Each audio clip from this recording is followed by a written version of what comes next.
Hey everyone, welcome back. This is Caleb with Twin Agates. Today we're going to be doing a general identification of Lake Spear agates. So we've been getting quite a few comments lately about different agates that we've been posting. If it's a jasper, if it's an agate, how do we find it? How do we know it's an agate? So we decided to put together a quick showcase of different types of Lake Spear agates. Of course, this might not be all the different kinds. There's quite a few different formations and I guess different kinds of Lake Spear agates that we may not even know about, but this is just going to be kind of a general overview to show all you who are trying to get into finding agates, collecting, just what to look for, and what to keep your eyes out when you're out in the field. So we're going to start off here quick, going over a few general identification techniques for Lake Spear agates. I have a few examples here I'm going to show you, and we're just going to flip around here and show you, so please enjoy. All right, so here we have a few Lake Spear agates, a little bit of a preview for later in the video, to show you some general identification techniques for Lake Spear agates. So first we have banding, of course. This one I have in my hand, pretty easy to spot. As you can see, it's banded all the way through. This one you'd be able to spot just sitting up just like that, or even on the back. So first you want to look out for banding, and then we move over here, and this one shows a couple of other just features of Lake Spear agates that you might see, including pitting. So that pitting, as you can see right there, throughout this agate, just shows some impressions from possibly the cavity that it formed in. So there's a lot of bubbles where these agates are formed. They're formed in cavities in lava flows.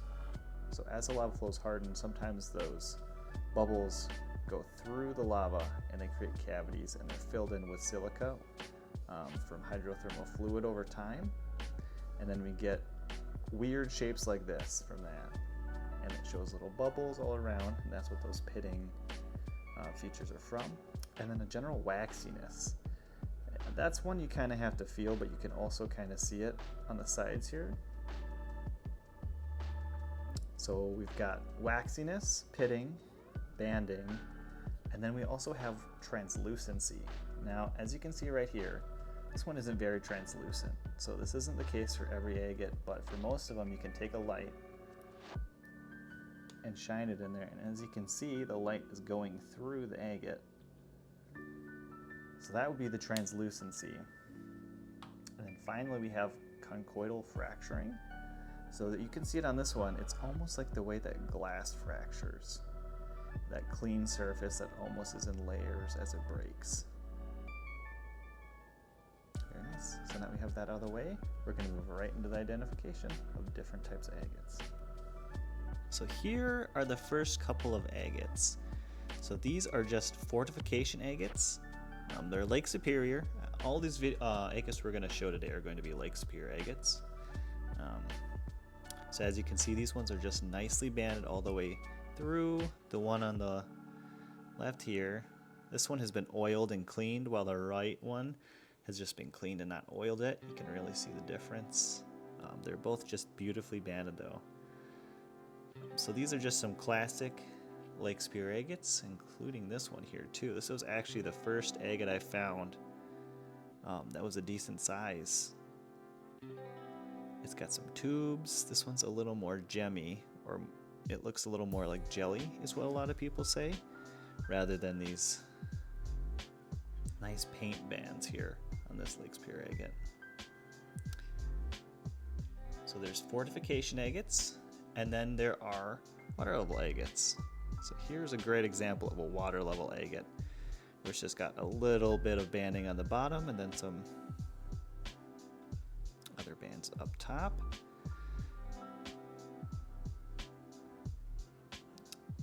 And this can be just regular water level, which you can see in the bottom here. And then there is mosaic water level, as you can see right here, where it seems to change color in the same band. But this one has a very, very thick band on it. As you can see, it's almost as thick as my thumb. And a little bit of peel here on the bottom.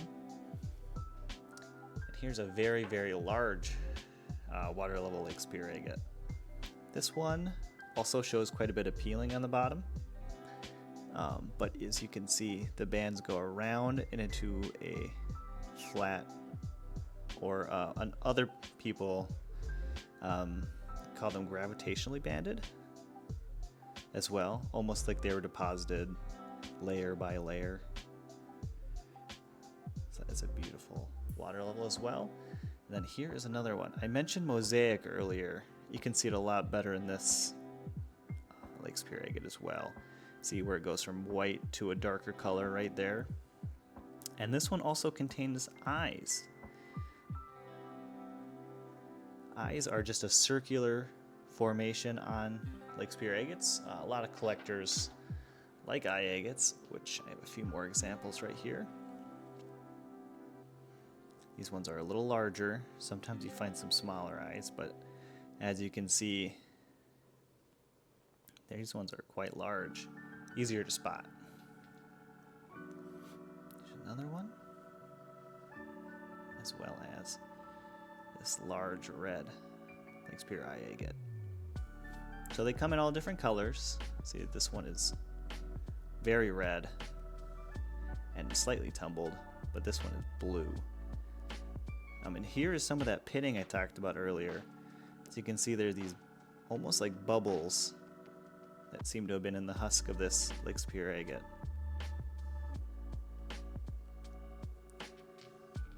Next, we've seen a couple signs of this already, but next we have lake spear peeling agates.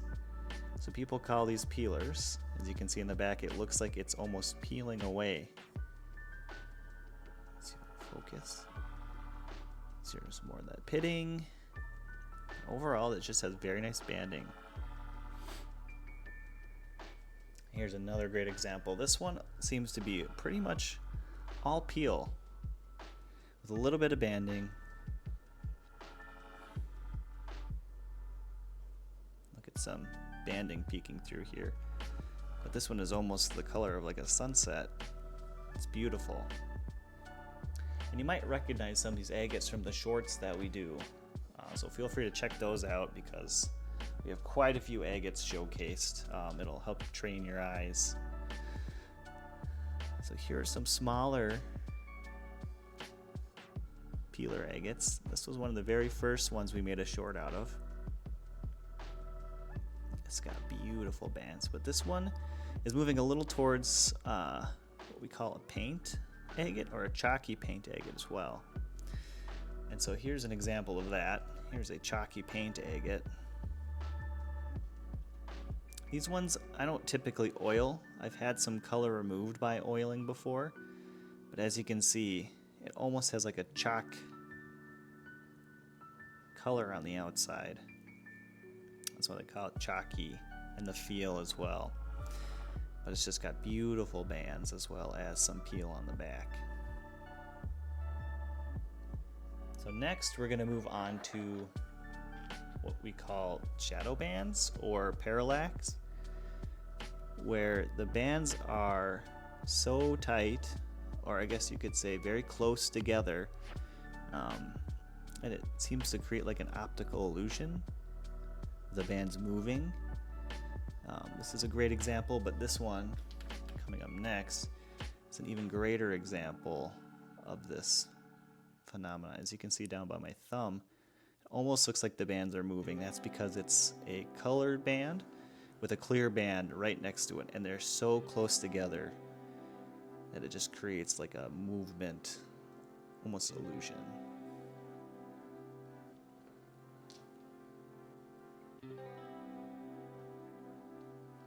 Next we have what's called sun-bleached.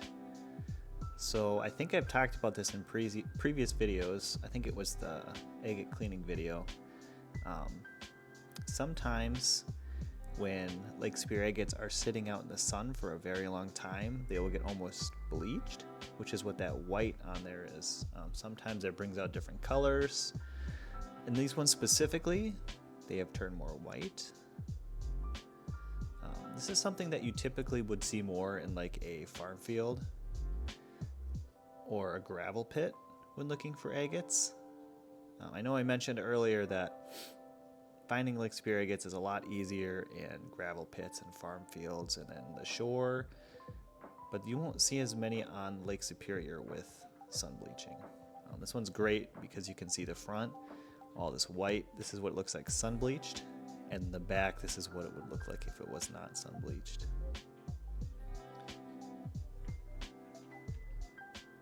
Next, we have full nodules. So sometimes Lake Superior agates don't fracture, they don't break, or they form in basically just a whole nodule. This is typical in many different types of agates, but you can see this one has a few windows where you can see there's some nice banding in there possibly. And this one was a large nodule that was found broken. We purchased this one, and you can see that if we cut into it, it's got some really nice bands in it. We'll probably leave this one the way it is just because it's kind of a cool natural window. As you can see, nodules are just large agates. They've got the waxy feel, the pitting. We got lucky with this one having some banding, so whoever found this probably was able to identify it by that, but it's not always the case. Going back to this nodule, there's not as much banding on the outside, so if you were to find it like this, you might not think it's an agate, but you can look for those signs that pitting, there's a little bit of translucency, and that waxiness on these sides here.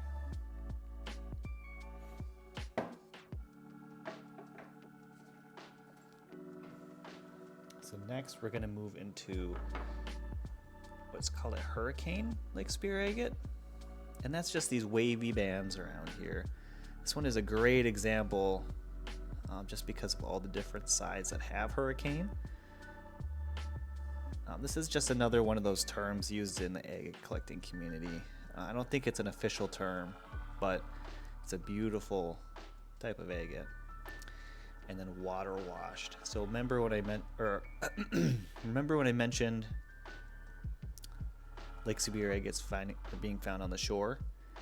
A lot of those are found water washed, and it almost looks like it's polished, but it's not. And that's just from all the different stones, you know, clanking up against them and giving it sort of a natural tumble polish. And then we move into more quartzy Lake Superior agates. So over here, I'll set them right here for now. I have a few different kinds of quartzy Lake Superior agates. There are a lot more, I'm sure, but these are just the general. So we have Amethyst here. All of that purple in the middle right around here by my thumbs, that is Amethyst. That just forms the same way as quartz, but just different minerals. This one has a little bit of sun bleaching by my thumb up here. This one I think I put oil on, and that's why the sun bleaching has kind of gone away. Another one similar to Amethyst is the Smokey quartz. So as you can see, this one on the left here, this is all Smokey quartz in here. You can shine a light in there, and if it doesn't show purple, it's usually Smokey quartz if it's dark like this. And here's another water wash Lake Superior agate. It's just smooth with a nice Smokey quartz center.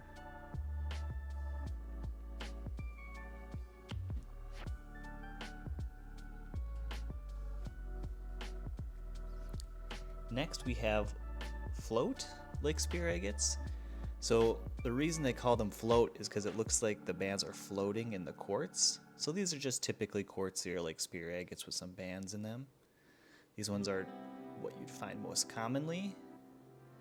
A little bit more quartzy, less bands. This one's also a great example of that. This one has a little bit of staining on it. I'm not sure if that's iron staining,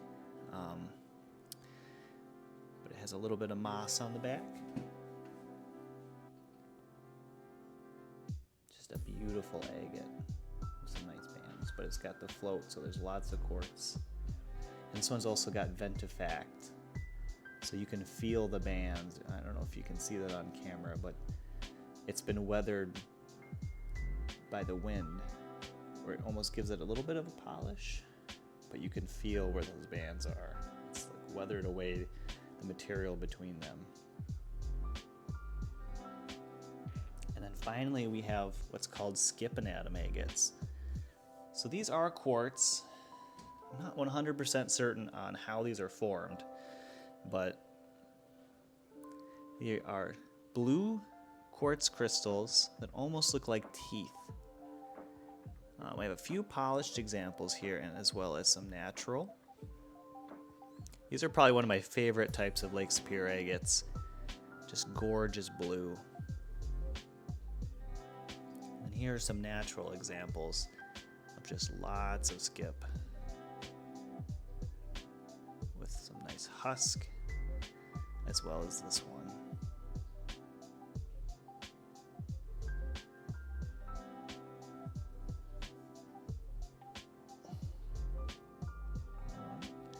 Next we have what's called tube agates.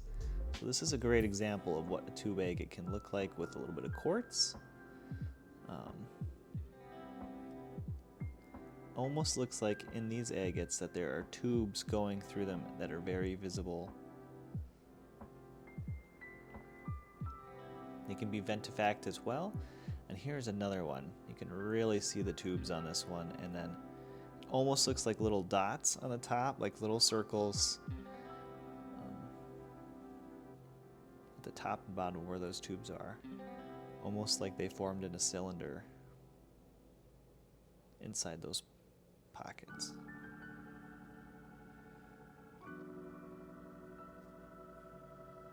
And very similar to tube agates, we have what's called Sagenite agates, which are just slightly different.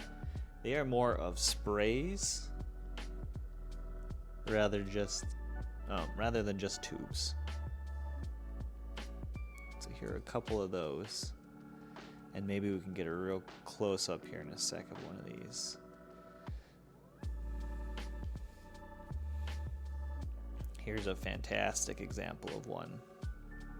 This was one of the first agates we actually had in our shorts as well.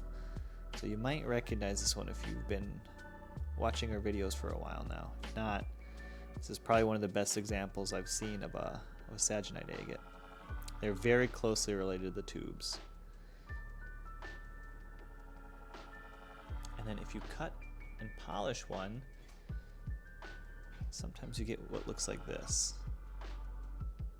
You can see over by my thumb here, there's one of those perfect sprays. Here's the unpolished half, lots of quartz, but you can see the sprays all around this one.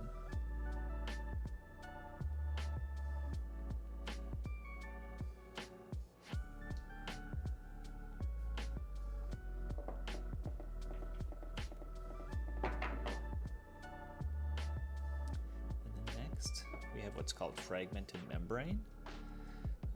Some of these are just, as you're probably watching this, the terms might be a little confusing. Like I've said earlier, it's just kind of slang or buzzwords that are used in the agate community. But this almost looks like a brain, so a membrane. A lot of times you'll find these with quartz as well. There's a lot of different colors of this. Blue, it's one you'll see a lot. You can kind of see in this one. There's a lot of almost blue around these. Almost looks like worms.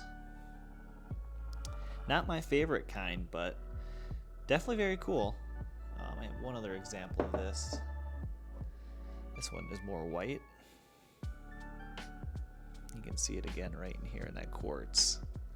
Almost looks wormy.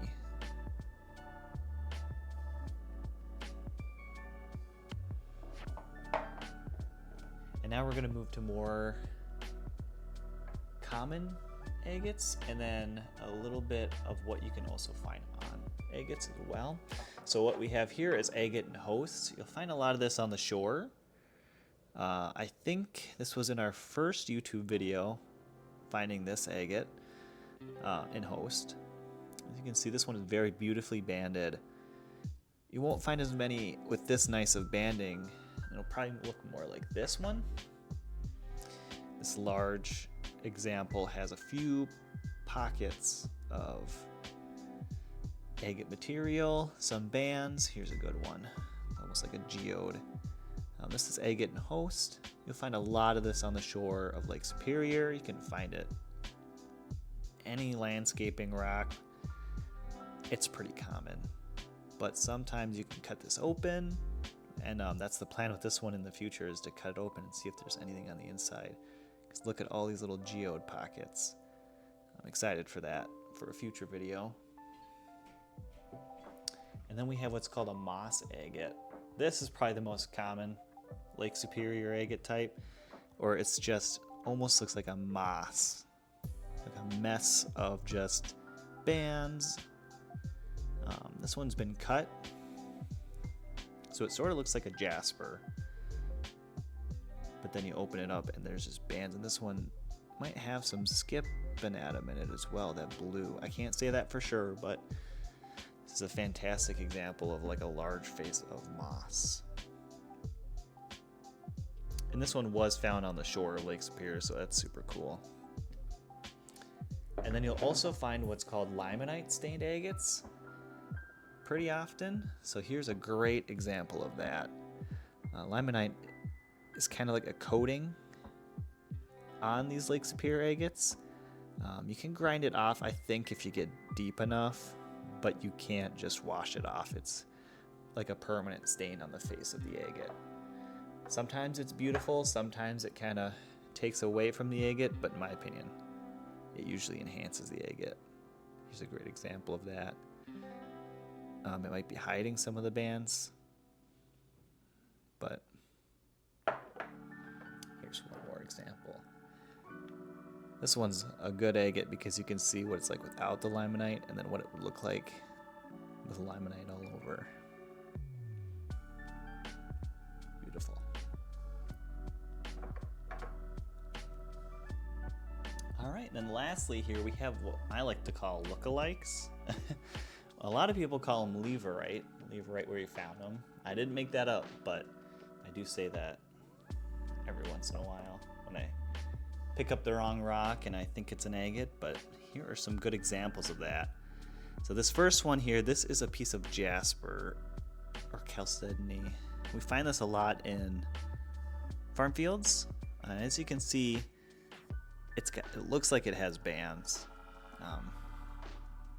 And it might be mistaken for a Lake Superior agate, but you can see that there is some banding in there. It's most likely cold water agate, which is very close to Lake Superior, but just not quite. Just a different type of agate. So this is pretty common, and you'll find a lot of this out in fields. Another example is banded quartz. Here's a large piece of banded quartz. I first picked this up thinking it was a ginormous Lake Superior agate, but as you can see, it's not quite agate. It's mostly quartz with maybe a little bit of banding at the bottom. There could be seam agates in quartz, but not in this one.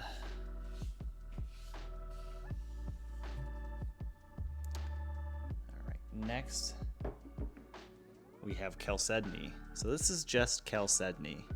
And similar to those previous two, you can have bands in it.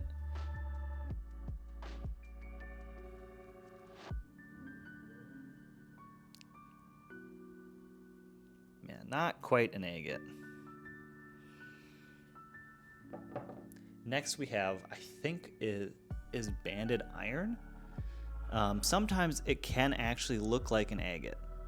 Now I soaked this one with my other agates thinking it was one, and then it rusted on the bottom, and it turned out to be magnetic actually. So this is another rock to look out for, especially in Minnesota. You know, sometimes you can find agates in Michigan and in Wisconsin, but Minnesota there's quite a lot of iron, so just be on the lookout for that. And then the number one lookalike, to me at least, is what's called jasper. This is a great piece of Mary Ellen jasper that I found in one of our shorts actually. It's a fossilized stromatolite, and it just looks like it has bands all around. And it's great working material. It's just not an agate.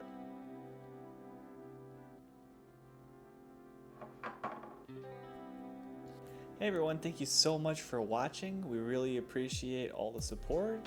Feel free to like and subscribe if you enjoyed the video. And if we missed any kind of agates or any identification tips that you might have, please feel free to leave a comment below, letting us know anything that you've learned in your years of agate picking, or even just how to identify rocks that are similar but not quite agates. I know one major one we left out was probably sedimentary rocks.